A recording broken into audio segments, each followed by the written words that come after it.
I know you've all heard of geniuses who get full marks on every subject without ever studying or even trying, and I know it makes you extremely mad, but don't judge me yet. I had the same ability, or superpower, as many call it, but the incidents that happened to me changed my whole life. My life took a sharp U-turn in every way, and I believe you too can learn something, if you stick till the end to hear how it all ends. Do subscribe to this channel, and you'll have all the best wishes in the world to ace your exams. Yes, you need it.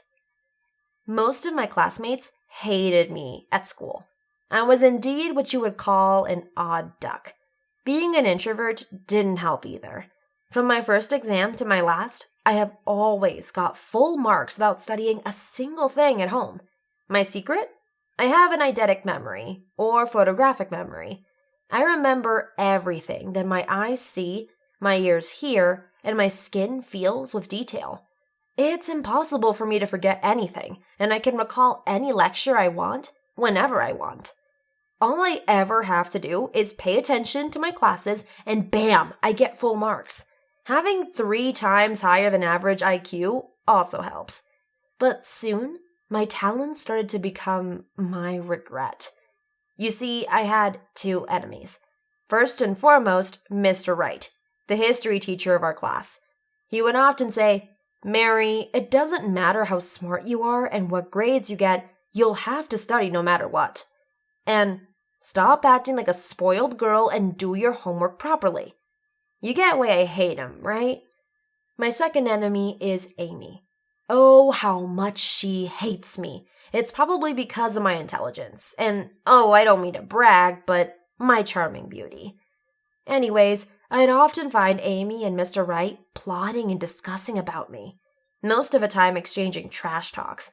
They were like an "I hate Mary" gang or something, and they just couldn't handle the fact that I'd get full marks on everything without any effort. Amy always tried to refer that I cheat on my exams, but I always found my ways to prove her wrong in front of the principal. Until one day, when I couldn't. I feel like it was all a plan to frame me. Mr. Wright just took a surprise test out of the blue with extremely hard questions that were out of syllabus. Fortunately, I knew the answers, because I'd often watch educational videos on YouTube. But that proved to be my biggest regret. I was called to the principal's office once again that day. Mr. Wright had accused me of coming up with some sort of cheating. I was terrified of being accused, but Mr. Wright pointed out it was impossible to get full marks on something he had never taught before. During the debate, while I was winning, there was a knock on the door, and instantly, Mr. Wright smiled. That's the moment when I knew it was all planned. Amy came in and confessed that she had seen me using my phone to search for the answers. She also said that I do this in every exam. When the principal demanded answers, I got so mad that I ended up punching Amy right in front of everyone in the principal's office. That was it. I was expelled from school. Now, you might be thinking this is a sad story with a sad ending, but in truth, it's the opposite.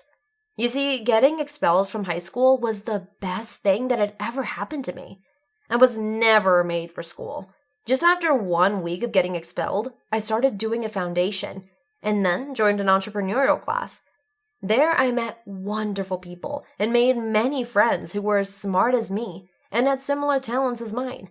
I quickly started a tech business, and it was a unicorn success. In just 2 years after leaving school, I was successful. I even opened a YouTube channel where I shared numerous study tips and entrepreneurial tips for beginners. It took me 1 more year to be a social influencer with more than 100,000 followers on Instagram. The best part? 5 years after getting expelled, I was called back to school when they saw my success story on online articles. The principal had changed, so he did not know that I was expelled. That was good news for me. I was supposed to give a motivational speech about my success there. Then the most unexpected thing happened. Not only did I see Mr. Wright, who was a senior teacher now, but also Amy, who was the new assistant teacher. That was one of the best moments of my life. While I slowly explained how their respected teachers, Mr. Wright and Amy, had plotted against me, I told them how some bad people like them were necessary in life to get the best out of people like us. The whole class started to eye the two teachers, and I could just see they had hung their heads in embarrassment. I knew my hard work had paid off. I knew I had won. It is a real pleasure to share my story with all of you. Please share your thoughts in the comments.